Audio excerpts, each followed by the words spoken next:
융합 수업인데요. 오늘은 그 융합 수업, 제가 했던 것들을 중심으로 좀 말씀드리려고 준비를 했어요.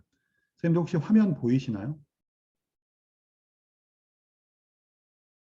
화면이 보이실까요? 안 보이셨습니다. 지금은 안 보이고요. 아, 네네. 다시 잘 보이실 수 있도록 제가 다시 공유를 할게요. 네, 지금은 보이실 거라고 생각을 하고요. 잘 보입니다. 네네, 고맙습니다. 어, 그, 그렇게 이제 여러 학교급과 또 이제 교육 경력을 통해서 특히 이제 정보 교과를 담당하는 교사로서 소프트웨어를 어떻게, 그러니까 프로그래밍을 어떻게 학생들하고 재미있게, 특히나 좀 의미 있게, 또 지금 이제 AI 교육을 한참 학교에 도입하고 있는 시점에서 인공지능 교육은 어떻게 융합해서 할 수 있을까? 이런 것들을 개인적으로도 좀 열심히 공부하고 고민하는 교사이고요. 그리고 또 그것들을 많은 선생님들과 기회가 될 때마다 나누고, 이제 나눈다는 것은 사실 저도 성장할 수 있는 그런 기회잖아요. 제 거를 좀 드러내놓고 선생님들께 또 좋은 말씀들도 좀 들어보고, 그러려고 오늘도 이런 준비를 했는데요. 일단 제가 말씀드리려고 하는 거는 이런 목차로 세 가지입니다. 먼저 이제 융합 수업의 방향, AI 융합 수업의 방향, 그리고 AI 융합 수업 사례, 그리고 그 사례들을 진행한 후기, 이런 것들을 말씀드리려고 해요. 어, 일단 지금 뭐 우리가 워낙 많이 들어보는 말이잖아요. 우리가 지금 살고 있는 세상을 디지털 대전환이라는 수식어로 표현을 하더라고요. 뭐 아마 선생님들께서는 이 4차 산업혁명이라는 말로 더 많이 들어보셨을 텐데 사실 이게 정확히 네 번째 산업혁명이 맞는지는 잘 모르겠지만 어쨌든 우리는 뭐 18세기 후반부터 이렇게 여러 차례의 혁명적인 사회 변화를 경험해 온 것은 사실입니다. 뭐 예컨대 제임스 와트의 증기기관의 발명을 통해서 공장이나 시장이나 도시가 만들어졌고 그리고 이 시기에 학교가 만들어졌어요. 학교는 그 전에도 있었지만 보편교육 수준으로서의 공교육이 시작된 게 바로 이때고 처음에는 뭐 영국이니까요. 영어랑 수학이랑 과학이 필수 과목으로 지정돼서 교육이 진행되던 시절이 있었는데 이후에는 이제 전기에너지, 이제 새로운 어떤 에너지원이 나온 거죠. 그러면서 이제 더 많은 공장들이 만들어지고 물건도 다양하게 만들어지다 보니까 학교에서도 과목이 많아지고 그다음에 이제 1990년대 후반이죠. 20세기 후반에는 이제 컴퓨터랑 인터넷이 나오기 시작하면서 소위 3차 산업혁명 그리고 지금은 4차 산업혁명 시기에 도달했다고 이야기를 합니다. 4차 산업혁명은 소프트웨어랑 AI가 가져오는 혁명인데 이것들이 앞서 사회를 혁명적으로 바꾸었던 다른 기술들과 차이점이 뭐냐면 앞서 사회를 혁신적으로 바꿨던 기술들은 인간의 근육이나 뼈를 대신하는 그런 기계들이었다면 이 소프트웨어 AI는 인간의 지능을 대체할 수 있는 그런 기계이고 기술이라는 점에서 상당히 이것의 영향력이 크고 그래서 기대도 많지만 우려도 되는 게 사실이죠. 사실 이 소프트웨어나 AI와 같은 컴퓨터 과학의 학문 분야가 갑자기 생겨난 것은 아니고요. 사실 1980년대, 90년대에 이론적으로는 완성이 됐는데 이게 최근에 ICBM이라고 부르는 지능정보 기술들, 예를 들면 IoT, 클라우드, 빅데이터, 모바일 이런 기술들이 보편화되다 보니까 이걸 줄여서 이제 ICBM이라고 하는데요. 이런 기술들이 보편화되다 보니까 누구든지 쉽게 데이터를 수집하고 센서나 이런 걸 이용해서요. 그 다음에 클라우드를 이용해서 축적하고 빅데이터를 바탕으로 분석하고 모바일, 뭐 5 제너레이션 이런 것들을 5G죠. 이런 것들을 통해서 쉽게 전송하고 이렇게 되면서 소프트웨어 AI가 가지는 지능이 훨씬 더 고도화된 사회가 도래하였고 이것들이 전 세계적으로 뭐 세계 시가총액 탑10이나 글로벌 혁신기업 탑10 모두 다 소프트 AI 회사가 될 만큼 세상을 혁명적으로 바꾸어 나가고 있습니다. 사실 예전에는 자동차 회사에서 소프트웨어를 만들었었는데 지금은 소프트웨어 회사가 자동차를 만드는 세상이 돼버렸고요. 우리가 모두 다 알고 있는 배달의 민족이라는 회사가 얼핏 보면 배달을 하는 회사 같지만 실제로는 배달 앱이라고 하는 소프트웨어 AI 플랫폼을 바탕으로 다양한 사업 분야에 진출을 하고 있어요. 뭐 예를 들면 요즘에 뭐 식당이나 이런 데 가보면 이렇게 서빙하는 로봇들 있잖아요. 이런 서빙한 로봇들도 배달의 민족이 만들어요. 그리고 제가 한 2달 전에 세종시에 출장이 있어서 갔다가 저녁 먹으려고 세종의 호수공원에 딱 가서 배달의 민족으로 피자를 시켰어요. 그랬더니 호수 건너편에 있는 도미노 피자에서 드론으로 배달을 해주더라고요. 근데 그 드론에도 배달의 민족이라고 써 있어요. 제가 무슨 말 하려는지 알겠죠? 이런 소프트웨어 AI 회사가 혁신을 주도하고 있고 사실상 산업의 경계를 무너뜨리고 있는 그런 세상이 우리가 살고 있는 이 4차 산업혁명 세상, 디지털 대전환 사회라고 이야기할 수 있어요. 그래서 네이버, 카카오, 사실 이 카카오가 처음에 카카오톡 만드는 그런 메신저 회사라고 사람들은 생각했지만 지금은 그 카카오라고 하는 AI 소프트웨어 플랫폼을 바탕으로 얼마나 많은 분야의 사업을 확장하는지 아마 알고 계실 겁니다. 여기 주식하시는 분이 계실지 모르겠지만 시가총액이 지금 카카오가 네이버를 앞섰죠. 네, 이번에 지금 뒤집었습니다. 골든 크로스가 됐는데요. 그래서 이제 이런 분야의 일자리들이 많아지고 회사는 점점점 커지면서 이쪽 분야의 어떤 수요가 굉장히 많아진 그런 세상이 됐는데요. 이런 세상을 디지털 대전환 사회, 아마 우리 학교에서는 코로나로 촉발된 어떤 이제 미래 교육의 어떤 시발점이 됐던 것도 이 소프트웨어 AI 혁명이라고 할 수 있습니다.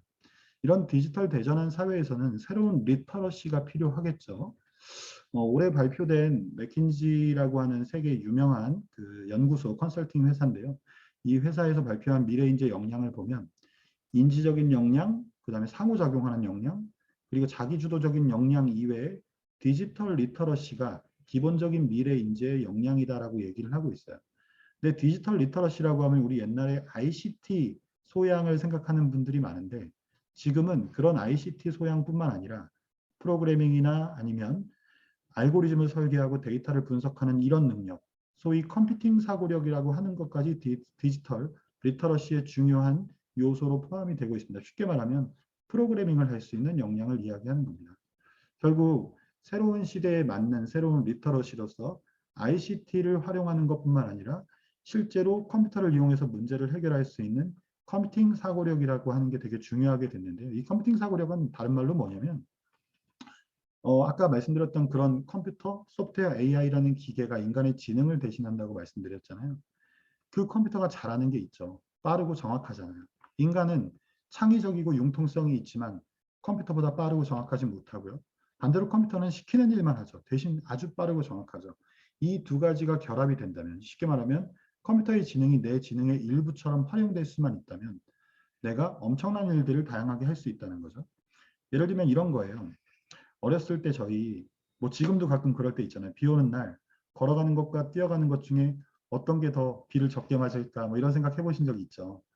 이게 예전에 호기심 천국에서도 이런 거 대결하고 막 그랬던 장면이 나오는데 이런 걸 실제로 실험하기가 꽤 어렵죠. 그런데 프로그래밍을 할 수 있으면 눈을 내리는 거예요, 하늘에서. 그리고 사람들이 걸어가고 뛰어가게 만든 다음에 이 사람이 이 눈에 닿는 그 닿는 숫자를 정확하게 카운팅을 할 수 있다는 거예요. 이런 것들은 컴퓨터의 능력을 내가 이용을 하는 거죠. 예를 들면 초등학교 6학년 교과서에 보면 주사위를 한 번 던졌을 때 3이 나올 확률이 6분의 1이라고 하는데 실제로 한 번 던져서 3이 나오는 확률이 6분의 1이냐는 거죠. 그렇지 않죠. 그러면 선생님들이 뭐라고 가르치시냐면 많이 던져봐야 된다라고 이렇게 이야기를 하세요. 그런데 얼마나 많이 던져봐야 될까요? 그리고 사람이 정말 많이 던질 수 있을까요? 그런 것들을 컴퓨터의 힘을 빌리는 거예요. 10번, 100번, 1000번, 10,000번. 그러면 사람이 못하는 걸 하면서 결국은 확률이 6분의 1에 가까워진다는 것도 알 수 있는 거죠. 우리는 이런 컴퓨팅 사고력을 그동안 소프트웨어 교육이라는 이름으로 정보 교과를 통해서 실시를 해왔어요. 그동안 소프트웨어 교육을 통해서 학생들이 받았던 교육을 한마디로 얘기하면 이런 장면이에요. 어떤 기계에 알고리즘을 설계하고 프로그래밍을 해서 이 기계가 어떤 문제를 해결하게끔 만드는 건데 그때 중요한 것은 더 좋은 방법, 더 좋은 알고리즘을 찾아서 더 효율적으로 문제를 해결하려고 하는 거죠. 컴퓨터는 빠르고 정확한 기계니까 이 빠르고 정확한 기계를 더 빠르고 더 정확하게 사용할 수 있는 알고리즘에 초점을 두었던 교육이 그동안의 정보교육, 소프트웨어 교육이라고 할 수 있습니다. 그런데 이제 인공지능이라는 게 나왔죠. 선생님들 다 듣고 계신 거죠? 아무도 화면을 안 켜고 계셔가지고 제가 이하훈 선생님, 최보영 선생님 반갑습니다. 네. 이제 인공지능이라는 것이 사실은 새롭게 나온 것은 아닙니다. 인공지능은 컴퓨터 과학의 한 분야로서 이미 이론적으로는 1990년대 중반 정도에 다 완성이 됐어요. 그런데 이게 세상에 지금 왜 각광을 받게 됐냐면 앞서 말씀드렸던 인공지능을 뒷받침하는 지능 정보 기술들, IoT, 클라우드, 빅데이터, 모바일 이런 기술들이 지금 누구나 쉽게 접할 수 있는 기술로 보편화되었기 때문입니다. 인공지능은 인간의 지적인 능력 중에서 사실 인간의 지적인 능력을 모두 다 구현할 수는 없고 그 중에서 탐색, 무언가를 찾는 능력이죠. 그죠? 뭐 예를 들면 업다운 게임 이런 거 아실 거예요. 마음속으로 숫자 하나를 생각하라고 한 다음에 그 숫자가 뭔지 알아맞히는 그런 거. 또는 미로를 탐색하는 거. 이런 거 기계도 할 수 있다는 얘기예요. 추론, 3단론법 같은 거죠. 이런 것도 기계가 할 수 있고 인식. 인식이라는 건 뭔가를 감지해서 그것이 무엇인지 알아맞히는 걸 이야기하는 거죠. 이런 것도 기계가 할 수 있고요. 학습, 배워서 똑똑해지는 거. 쉽게 말하면 학습은 특히 요즘에 인공지능은 이 학습을 뜻하는 경우가 많은데 학습은 아주 쉽게 말하면 배워서 안 배운 걸 알아맞히는 걸 얘기하는 겁니다. 이런 것들은 컴퓨터 과학에서 지금 현재 구현이 가능한데요.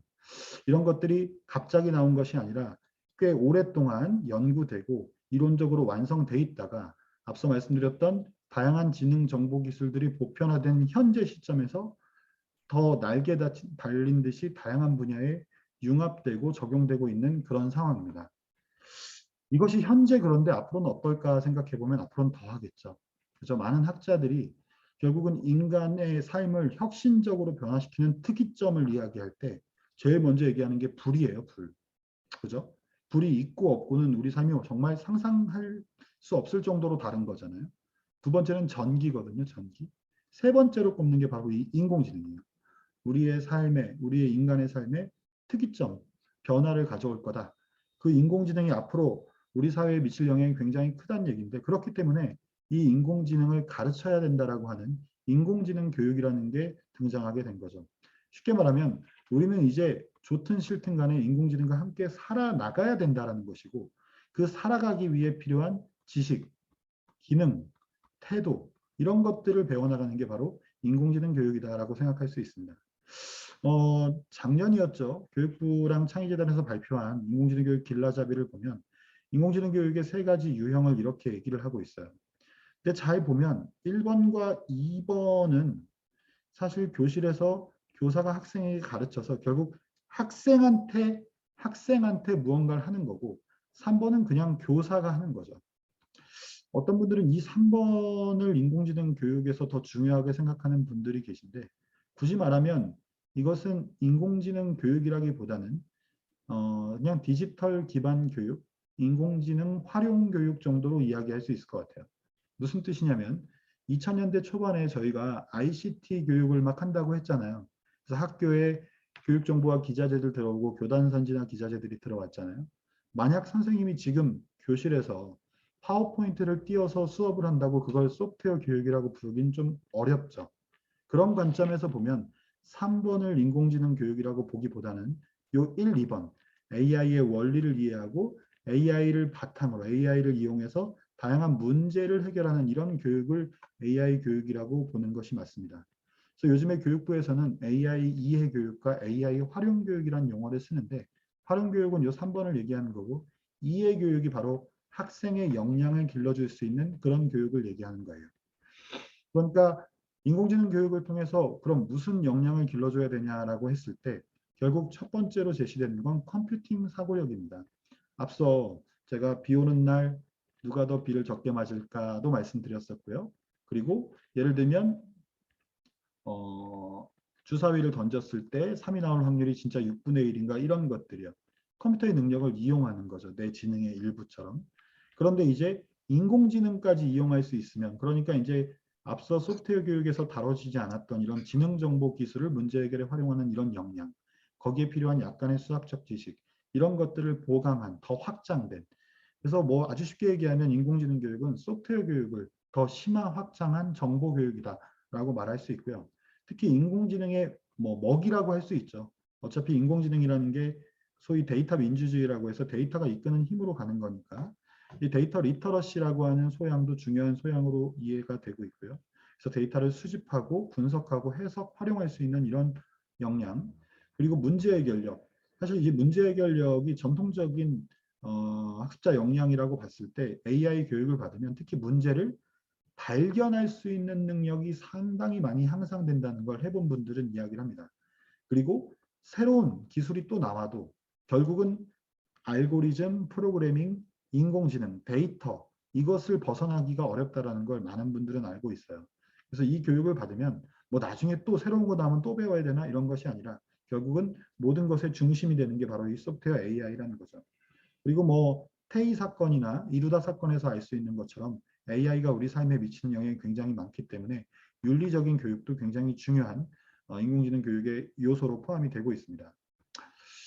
앞서 제가 인공지능 교육의 정의를 세 가지로 보통 얘기한다고 했는데 이 세 번째가 소위 그냥 ICT 활용 교육 정도라고 생각하시면 되고 그러니까 이건 그냥 디지털 교육, 디지털 활용 교육이라고 보시는 게 좋고요.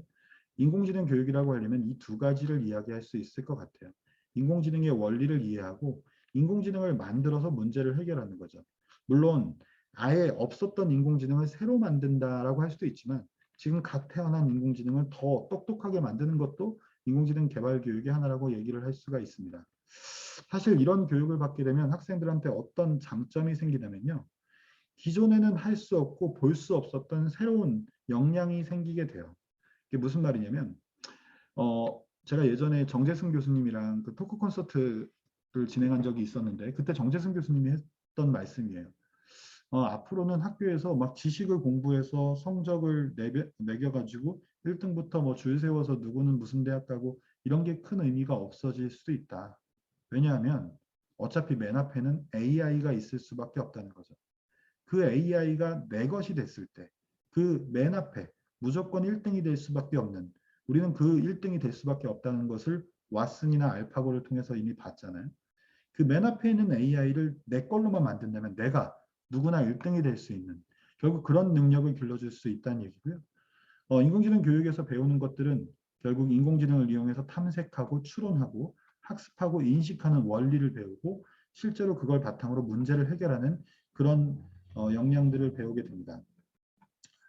앞서 제가 로봇을 보여드렸었는데 인공지능 교육을 통하면 이제 이런 로봇을 만들어내는 거예요. 어떻게 하면 라인을 따라가는지 알려주지 않고 스스로 데이터를 수집하고 분석해서 어떻게 행동하는 것이 라인을 따라가는데 가장 도움이 되는 행동인지를 예측하게 만드는 겁니다. 그걸 하기 위해서 많은 데이터들이 필요할 거고요.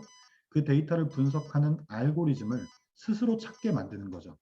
그 알고리즘이 뭔지는 알려주지 않고 너가 그 데이터들을 분석해서 너 나름의 알고리즘을 찾아봐라고 하는 거죠. 물론 어떻게 그 알고리즘을 찾을지는 사람이 알려줘야 돼요. 그러나 그것은 기존의 소프트웨어처럼 복잡하고 어렵지는 않습니다.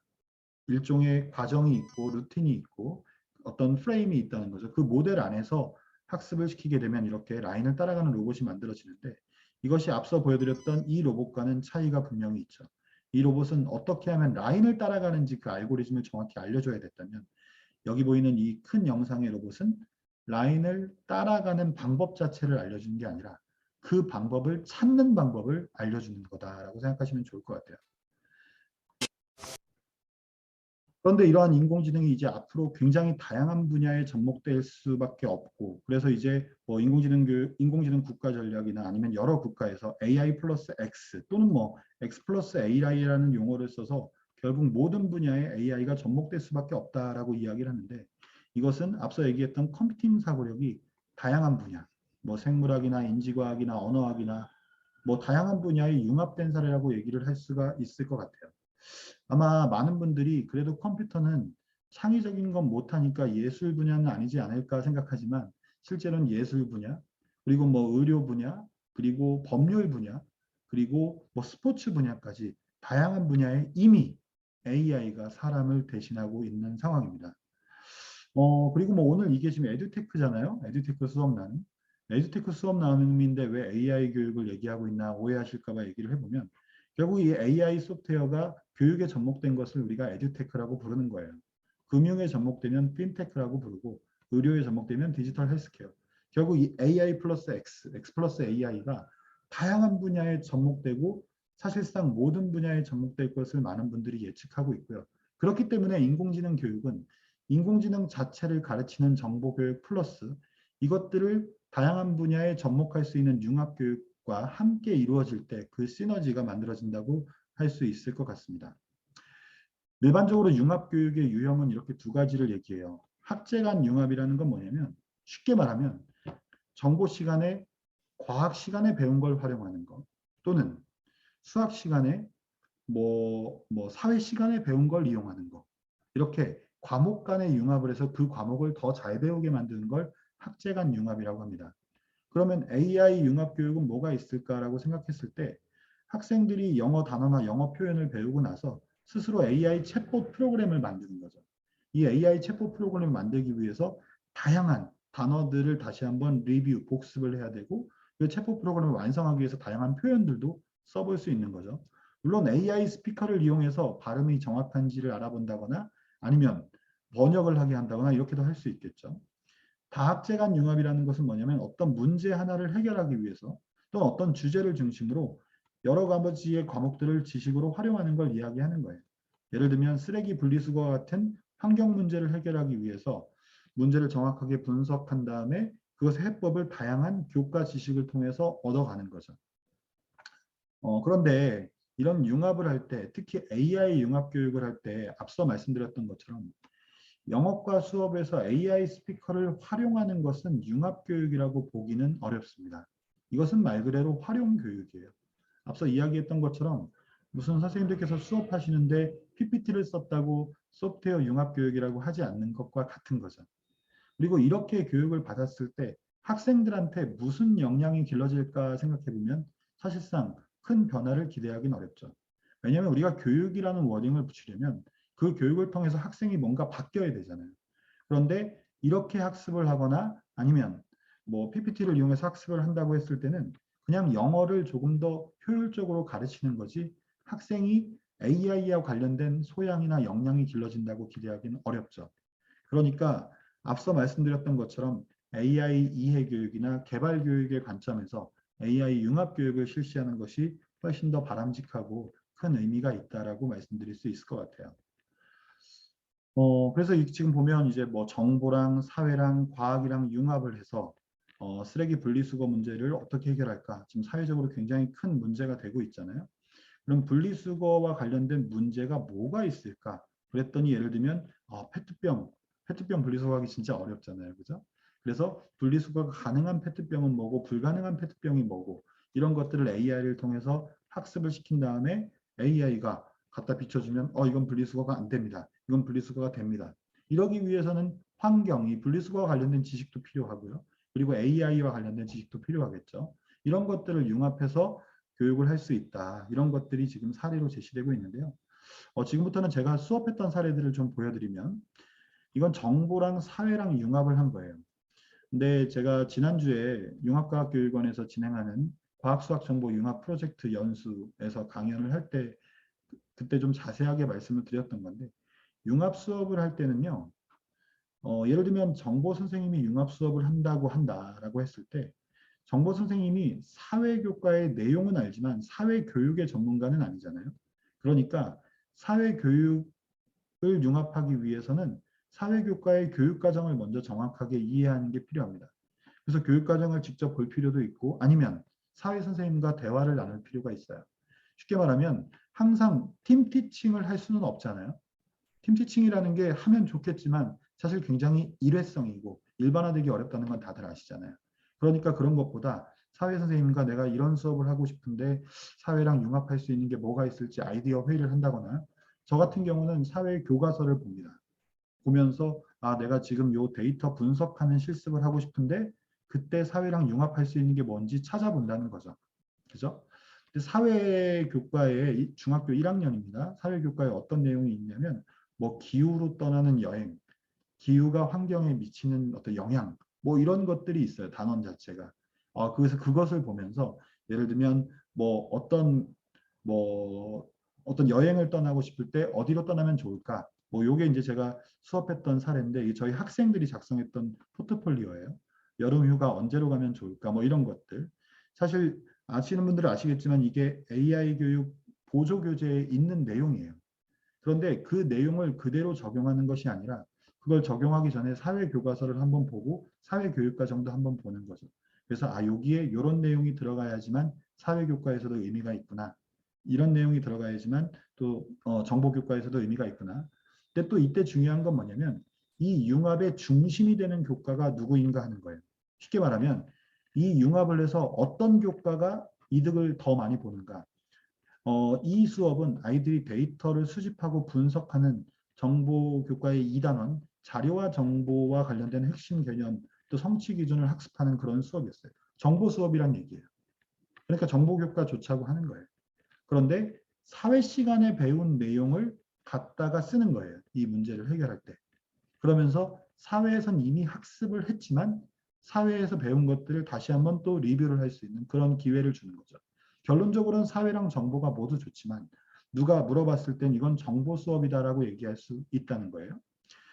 이 문제를 해결하기 위해서는 뭐 날씨 데이터는 기상청 기상자료 개방 포털에서 받아온 거고 아이스크림 판매량 뭐 조회수죠. 이것은 네이버 데이터 랩에서 받아온 건데 그것들을 이렇게 조인해서 스프레드시트를 만들고 구글의 스프레드시트에 있는 인공지능이 있어요. 그 탐색하는 인공지능.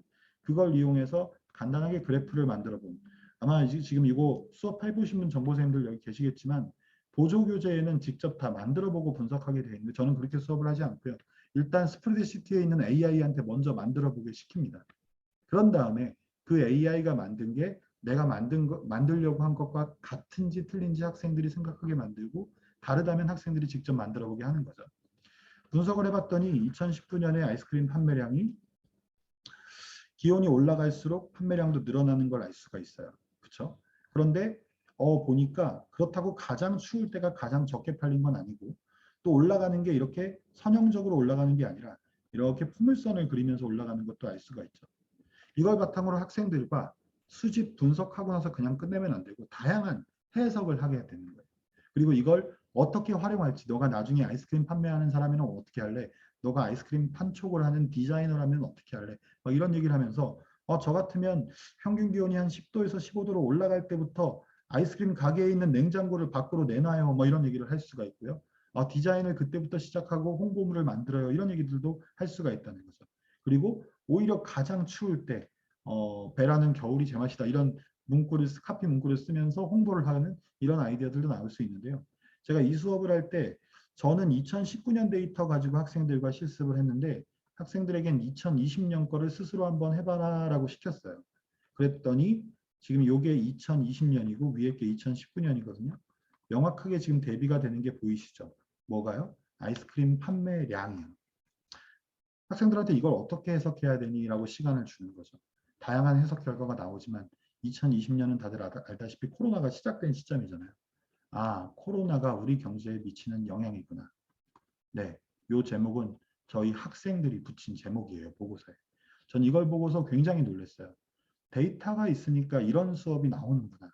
물론 그 과정에서 저는 계속해서 AI를 이용하게끔 했고 AI가 분석해 준 것과 너가 분석하려고 했던 것이 같은지 틀린지 너 같으면 어떻게 분석할지 그러면서 AI를 마치 분석의 친구 어떤 걸 분석할 때 나를 도와주는 도구 AI가 주인이 아니라 내가 주인이면서 AI를 활용할 수 있는 그런 수업으로 진행하려고 했는데요. 무엇보다 학생들이 붙인 이 제목이 상당히 인상적이어서 선생님들께 말씀을 드리고요. 이런 수업을 한 학기 내내 그러니까 아까 보여드렸던 거는 사실 정보 수업 시간에 했던 거고 특별히 방과 후 수업으로 만들어서 진행을 했었어요. 그래서 이 영상은 자, 그럼 지금부터 인공지능과 데이터 이 분석 수업을 경기도 교육청에서 와서 직접 촬영을 하셨었어요. 그래서 이제 학생들한테 AI 수업할 때 처음에 AI의 어떤 원리들을 가르쳐주는 장면들 그리고 데이터에 대한 소양을 길러주는 장면들 그런 장면들로 정보 수업은 진행을 하고 그다음에 여름휴가 어디가 좋을까 이제 사회교과랑 융합할 수 있는 그런 소재들을 바탕으로 학생들하고 이제 데이터를 수집하고 분석하는 근데 그런 과정에서 필터나 소팅과 같은 정보 교과의 핵심 개념이나 내용 요소들을 학습을 시킵니다. 사실 이것이 나중에 뭐 오렌지 3나 아니면 브라이틱스 AI나 아니면 파이썬 콜앱을 이용한 코딩에서도 다 그대로 활용되는 개념들이기 때문에 이렇게 쉬운 거 배울 때 간단한 거 배울 때 적극적으로 활용하려고 했었다는 말씀을 드리고요. 그 다음에 이런 것들을 분석할 때 AI를 이용해서 분석을 해보고 아니면 그 결과가 맞는지 틀리는지에 따라서 학생들이 스스로 분석을 해보게끔 하려고 했고요. 이런 것들을 하는 과정에서 이제 어느 정도 분석이 끝나면 학생들한테 이걸 코딩을 이용해서 테이블을 구성하고 실제로 프로그래밍까지 해봐서 발표까지 하는 이런 수업을 진행을 했고요. 오늘 선생님들 여기 오셨으니까 제가 이 수업과 관련된 자료들을 저희 오신 분한테만 드려야겠다. 채팅창에 넣어 드릴게요. 네, 요거는 저희 학생들이 만든 포트폴리오예요. 네, 그래서 지금 아까 잠깐 보여드렸었죠. 네, 이거 그 경기도교육청 구글 계정으로 해야만 열립니다. 여름휴가 언제가 좋을까? 제주도 기온과 강수량의 분석. 그런데 이거 자체를 하는 것도 중요하지만 사실은 이런 분석과 해석 그리고 어떻게 활용할 건지를 이야기해 보게끔 하는 게 굉장히 중요하다고 저는 생각이 듭니다. 그다음에 아까 날씨, 아이스크림 판매량, 코로나가 우리 경제에 미치는 영향 이것뿐만이 아니라 저희가 이제 뭐 오렌지3랑 좀 비슷한 브라이틱스 AI로도 수업을 했었는데 팝스 데이터 학교에 그 팝스 측정하잖아요. 그걸 바탕으로 뭐 키랑 몸무게의 데이터 프로파일을 만든다거나 아니면 멀리뛰기에 영향을 미치는 다른 변인들이 뭐가 있고 그 관계가 얼마나 강하냐 약하냐 이런 것들 상관관계도 분석해봤고요. 그리고 요즘 고등학교에서 특히 많이 하는 거죠. 예측 모델 만들어서 멀리뛰기 얼마나 뛸 수 있을지 실제로 예측하는 그런 예측 모델, 회귀 모델 만들고 실제로 그걸 활용해서 데이터를 입력했을 때 멀리뛰기가 얼마나 나올지 그리고 예측 확률은 얼마인지 이 R 제곱값 이것들을 아들하고 이야기해보고 해석하는 이런 수업을 중학교에서도 충분히 할 수 있었다라는 점 말씀드립니다. 다음은 근데 이 영상들은요 선생님들 중에 아시는 분들 계시겠지만 제가 유튜브에 채널을 운영을 하고 있습니다. 그냥 검색창에 제 이름을 치시면 되고요. 그런데 제가 뭐 갑자기 운영하는 그런 사람은 아니고 좀 오래됐어요. 2008년부터 운영을 했어요. 그래서 학교에 좋은 수업 자료들이 있을 때 많은 선생님들과 나누고자 그렇게 했었고 조회수가 좀 많이 됐죠. 150만 정도 됐으니까요. 그래서 사실 유료로 전환해라 이런 메일도 많이 받는데 그럴 생각은 1도 없습니다. 네, 여기 퓨처 에듀케이션 쪽에 제가 만든 재생 목록인데요. 여기에 보면 지금 좀 전에 보여드렸던 그런 수업 영상들 여기서 다시 한번 확인하실 수 있으니까 미리 좀 알고 계시면 좋을 것 같습니다. 제가 이 링크가 어딘지를 또 보내드릴게요. 오늘 잘 오신 거예요. 네. 그다음에 제가 이제 과학이랑 융합을 할 때는 또 어떻게 했냐면 역시나 과학책을 봤어요. 과학책을 보니까 과학책 이게 천재교과서 28페이지거든요. 28페이지에 과학책에 이런 순서도가 있더라고요. 너무 잘 됐더라고요. 잘 됐다. 우리 선택구조 나중에 배워야 되는데 이 순서도를 구현해 보면 되겠다. 아이들한테 사실 제가 정보책을 가지고 수업하지는 않습니다. 그냥 제가 만든 자료로 수업을 하거나 수업 시간이 적기 때문에 책에 의존하게 되면 시간을 조금 효율적으로 못 쓰더라고요. 책이 나쁘다는 건 아니고요. 근데 이제 이날은 제가 과학책을 가지고 오라고 했어요. 그래서 이 순서도를 구현해보자. 그러기 위해서 이런 선택 구조를 중첩해서 사용하는 것을 학생들이 학습하게 된 거죠. 결국 이게 뭘 했냐면 테마는 이래요. 뭐냐면 마음속으로 하나 암석 선택해봐 한 다음에 20곡에 하는 듯이 해가지고 어떤 암석인지 알아맞히기. 예를 들면 어떤 학생이 마음속에 대리함을 생각했다고 하면 이제 질문이 나오는 거죠. 질문에 예, 아니요, 예, 아니요 대답하면서. 아시겠어요? 이 수업은 정보 수업입니다. 그런데 과학 시간에 배운 것을 도구적으로 활용을 하고 있죠. 과학에도 굉장히 좋죠. 왜냐하면 암석은 아이들이 공부하기 싫어하는 그런 파트잖아요. 그렇잖아요. 근데 이렇게 하니까 좋고 싫고의 문제가 없어요. 이 코딩을 하기 위해서 학생들이 암석을 막 계속 이야기를 하게 돼요. 저는 이 장면도 되게 중요하다고 생각해요. 서로 계속 과학적인 개념들을 서로 과학적인 의사소통을 하고 정보적인 의사소통을 하면서 융합은 자연스럽게 이루어진다. 이게 무슨 말이냐면 융합이라는 게 비빔밥이냐 볶음밥이냐 이런 말이 있어요, 선생님. 비빔밥, 볶음밥. 과학적으로 얘기하면 혼합물이냐 화합물이냐 이런 얘기가 있거든요. 교사가 할 수 있는 건 비빔밥과 혼합물이에요. 이것의 화학적 변화는 학생들이 만들어내는 거거든요. 근데 그때 촉매제가 되는 게 뭐냐면 바로 허용적인 분위기에서 소통하고 협력할 수 있게 만들어주는 겁니다. 학생들이 계속해서 이러한 말들을 가지고 서로 대화하고 협력하고 하면서 어느 순간 자기들이 지금 정보 공부하는지 과학 공부하는지를 구분하지 못하는 그런 착시 현상이 벌어지는 거죠. 그러나 저는 선택 구조를 다 가르쳤잖아요. 저는 얻어갔죠. 그리고 과학 선생님도 되게 좋아하세요. 왜냐면 애들이 이거 만들어서 과학 선생님한테 자랑을 하는 거예요. 이 수업이 끝난 다음에 했던 게 바로 AI 암석 분류기를 만든 겁니다. 앞서서는 우리가 선택 구조, if, else 이렇게 만들었다면 이번에는 이미지 학습, 분류 모델을 만들어서 직접 한번 해보자. 그래서 현무암, 대리암. 근데 이 수업을 할 때도 제가 앞서 암석이 6개였는데 그 중에서 2개만 선택해서 하라고 했어요. 왜냐하면 학생들한테 2개를 선택할 때 발생할 수 있는 융합적인 사고력이 있을 거라고 기대했기 때문이에요. 학생들은 분류가 잘 될 수밖에 없는, 눈으로 봐도 확연히 차이가 나는 암석 2개를 선택하려고 하거든요. 그게 뭐냐 싶으시지만 그때 이미 과학 시간에 배운 암석의 특징이 자연스럽게 복습이 될 수밖에 없습니다. 그래서 2개를 선택하기로 한 다음에 데이터를 수집하는 이 장면에서도 학생들이 이 데이터를 제대로 사진을 찍고 수집하지 않으면 분석이 잘 안 되잖아요. 그래서 학생들은 예를 들면 현무암을 찍을 때는 구멍이 잘 보이게 찍으려고 노력을 하게 되고, 예를 들면 대리암을 찍을 때는 반짝이고 흰색 부분이 잘 보이게 찍고, 편마암을 찍을 때는 옆에 층리가 잘 보이게 찍고, 얘를 위에서 찍거나 밑에서 찍으면 분류가 잘 안 되거든요. 이런 과정들을 학생들이 계속해서 이야기 나누고 교사도 이야기하는 거죠. 계속 촉매제를 던지는 거죠. 편마음은 어딜 찍어야 돼? 그러면 어떤 애들이 대충 찍어요. 그러지만 옆에가 얘기하는 거죠. 옆에를 찍어야 돼. 층리가 보여야 돼. 막 이런 식으로. 이런 대화를 실제로 이 수업에서 학생들이 하는 것을 볼 수가 있었습니다. 이 수업은 전에 11월 10일 날이었죠. 저희 학교에서 공개 수업으로 진행을 했었어요. 저희 학교가 올해 AI 교육 선도학교를 하면서 그때 이제 학생들이 지금 수업했던 장면들을 선생님들께서 지금 보실 수 있는데요. 사실 이 반이 굉장히 조용한 반이었는데 굉장히 열심히 아이들이 AI를 만들고 활동하고 소통하고 그런 것들을 볼 수 있었어요. 저는 제가 조금 보시기엔 어떨지 모르겠지만 수업 시간에 학생들을 떠들게끔 많이 만들어요. 조용히 하지 못하게 떠들어야 된다, 말해야 된다 이렇게 계속 이야기를 해요.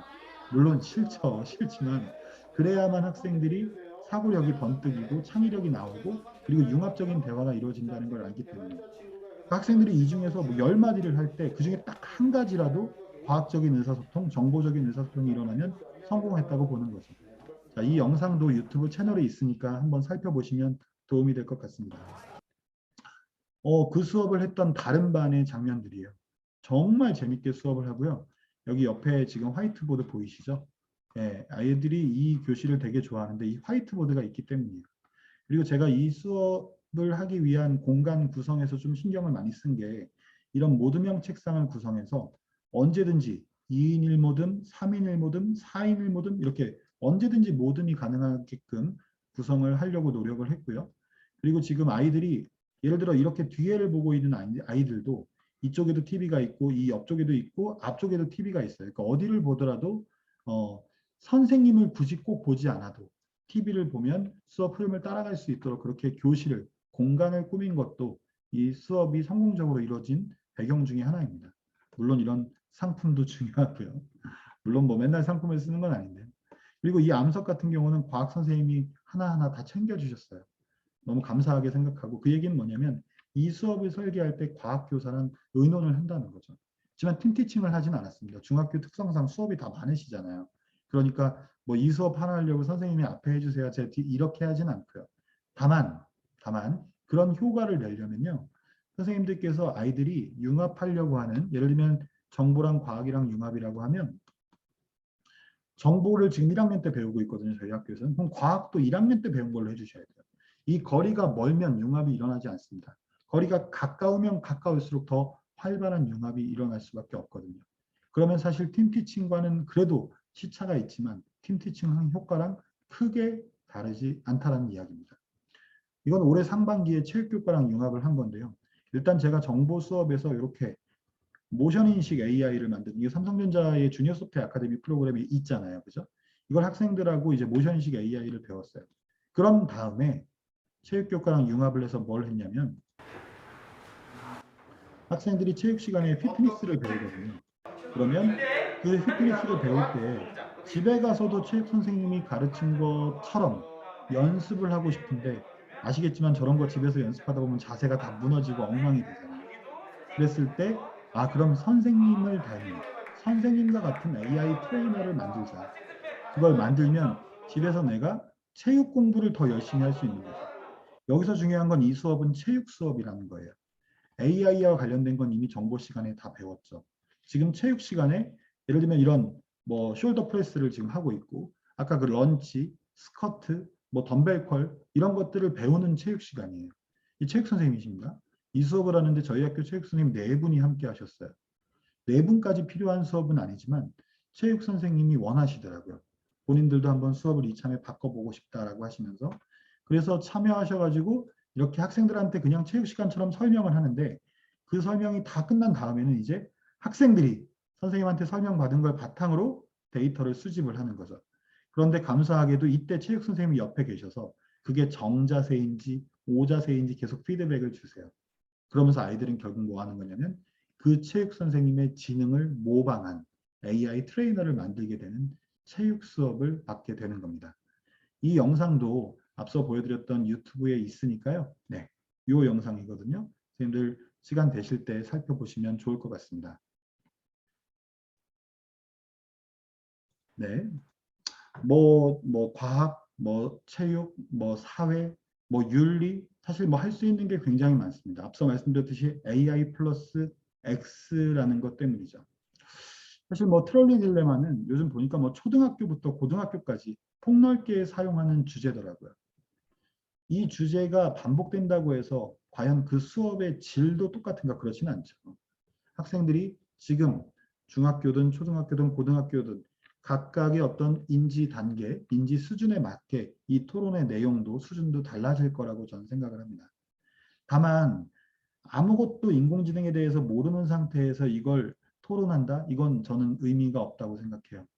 인공지능 윤리 교육을 하기 위해서 토론 수업을 진행할 때는 일단 학생들이 인공지능에 대해서 먼저 알고 있어야 돼요. 그러니까 인공지능 윤리 융합 교육을 할 때는 그냥 인공지능 배우든 안 배우든 그냥 인공지능 영상 하나 보여주고 이럴 때 어떻게 할래? 이런 식으로 하는 것은 결코 바람직하지 않다. 인공지능의 원리에 대해서 제대로 이해를 하고 다양한 인공지능을 활용해서 문제를 해결해보는 그런 컴퓨팅 사고력 경험을 한 뒤에 했을 때 훨씬 더 시너지가 있다는 것. 그리고 트롤리 딜레마가 중요한 게 아니라 사실 이런 것들이 다양한 부분에서 이슈가 될 수 있고 이런 것들을 해결하기 위한 윤리적인 생각뿐만 아니라 정보과학적인 기술적인 생각들도 학생들이 할 수 있도록 그리고 무엇보다 이것이 이미 과거라는 걸 학생들한테 알려주는 것도 굉장히 중요한 것 같아요. 테이 사건이나 이루다 사건이나 아니면 이 트롤리 딜레마 이것도 2019년에 나왔던 MIT 박사학위 논문 주제였거든요.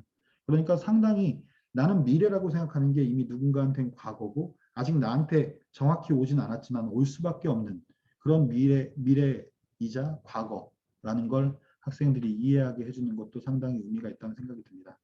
이 카카오 알고리즘 윤리 현장을 보면 앞서 말씀드렸듯이 소프트웨어, AI, 데이터 알고리즘 프로그래밍에 대한 이해 없이는 이 문장 자체를 정확하게 이해할 수 없다고 생각이 들어요.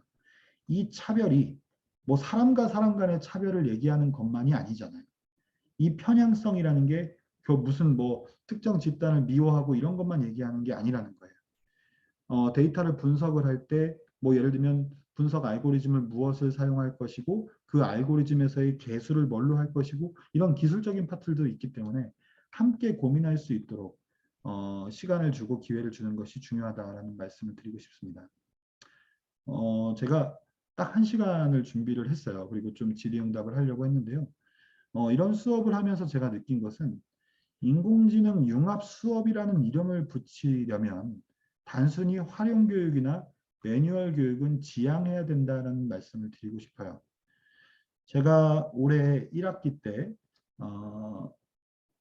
학생들에게 AI 수업을 방과후에서 진행을 했었는데 그 수업 전과 후에 학생들에게 인공지능 하면 떠오르는 단어를 써보라고 한 다음에 그걸 워드 클라우드로 정리한 거예요. 수업 전에 학생들은 이런 이야기를 해요. 알파고요, 시리요, AI, 아이로봇 이런 에이전트 이름들만 늘어놓고 영화 제목만 늘어놓는다는 거죠. 그 얘기는 학생들이 그런 에이전트들을 많든 적든 접해본 적이 있고 또는 직접적이든 간접적이든 본 적이 있다는 거예요. 영화도 마찬가지고요.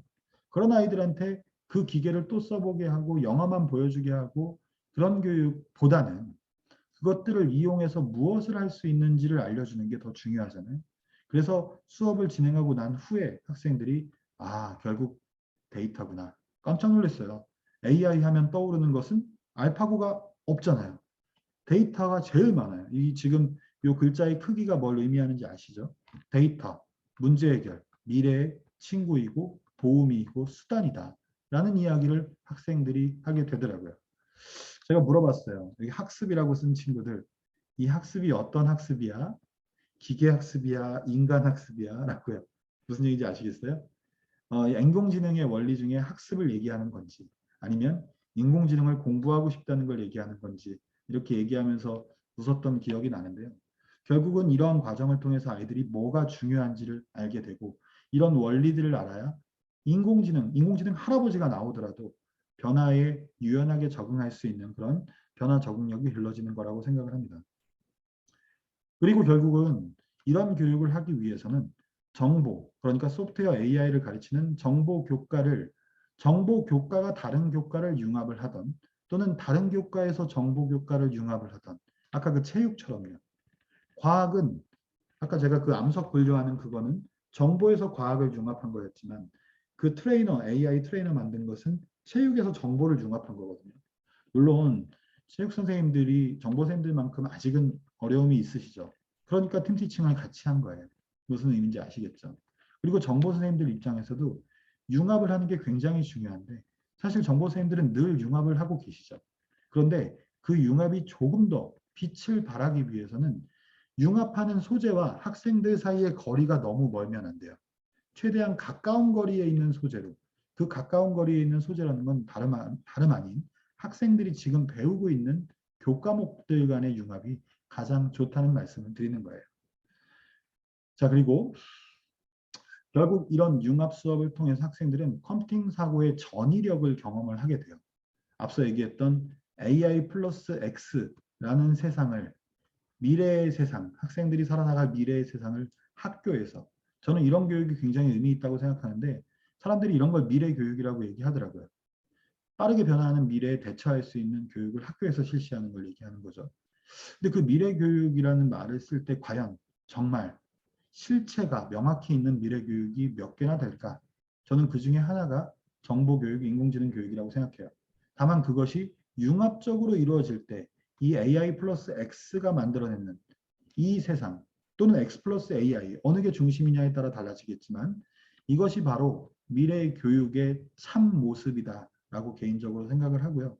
결국 이런 걸 통해서 디지털 대전환 시대에 맞는 디지털 렌즈를 길러주는 교육이 이루어져야 된다는 말씀을 드리고 싶어요. 지금 뭐 여기 계신 분들 중에 이게 지금 9월 달에 했었던 거죠. 정재승 교수님이랑 같이 했던 토크 콘서트인데요.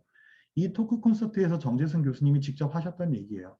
뭐냐면 지금 우리가 살고 있는 세상은 전통적인 아톰의 세상, 아날로그 세상과 그리고 비트가 만들어내는 비트의 세상, 디지털 세상이 결합되어 있고 어느 게 아날로그고 어느 게 디지털인지 어느 게 아톰이고 어느 게 비트인지를 구분할 수 없을 정도로 늘 혼재되어 있고 그리고 사실상 우리에게 가치관의 혼란을 주지 않을 만큼 당연시되고 있다는 이야기를 하셨거든요.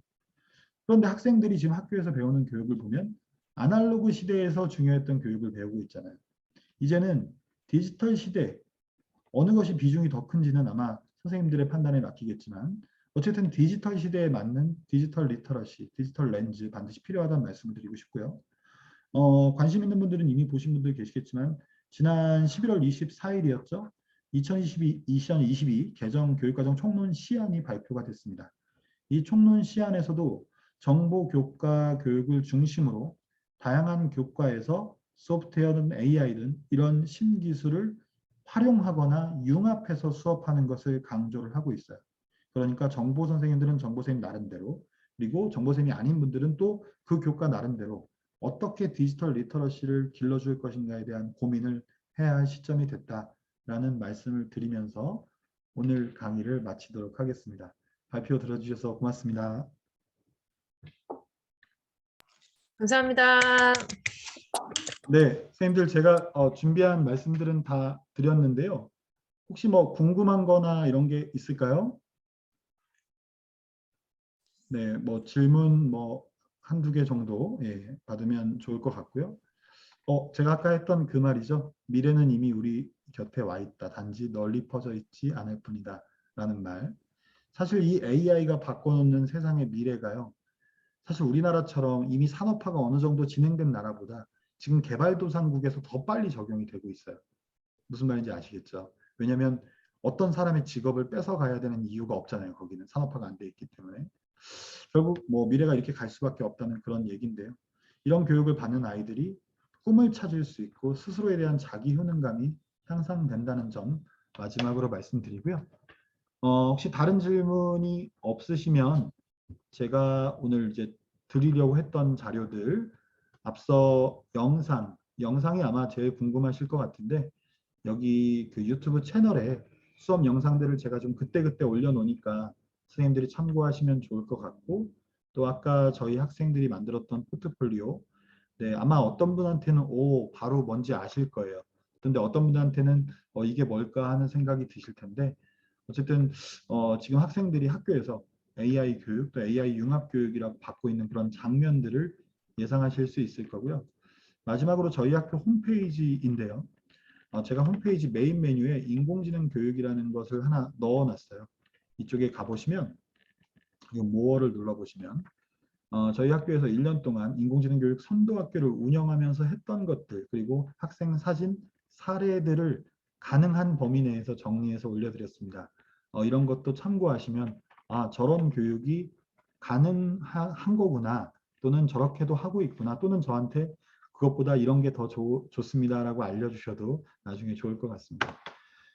네, 더 말씀이 없으시면 오늘 발표는 여기까지 마치는 걸로 하고요. 네네네. 고맙습니다. 지금 DM을 주신 분들이 계신데요.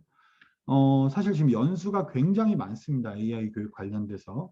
뭐 부처에서 하는 연수, 물론 정보교사 대상으로 하는 연수도 있지만 지난 여름부터는 정보교사뿐만 아니라 모든 교사가 참여할 수 있는 연수가 교육부 단위에서도 이미 만들어져서 실시가 되고 있어요.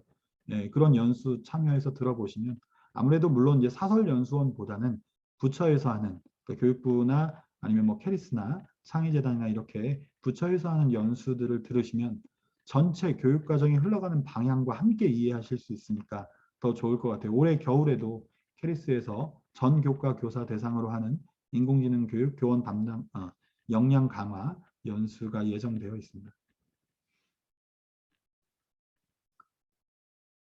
네, 추가적인 질문은 그러면 시간 관계상 저한테 개인 메신저로 저희 학교 뭐 그 경기도교육청 메신저 있잖아요. 이쪽으로 보내주시면 제가 또 성실하게 답변 드리도록 하겠습니다.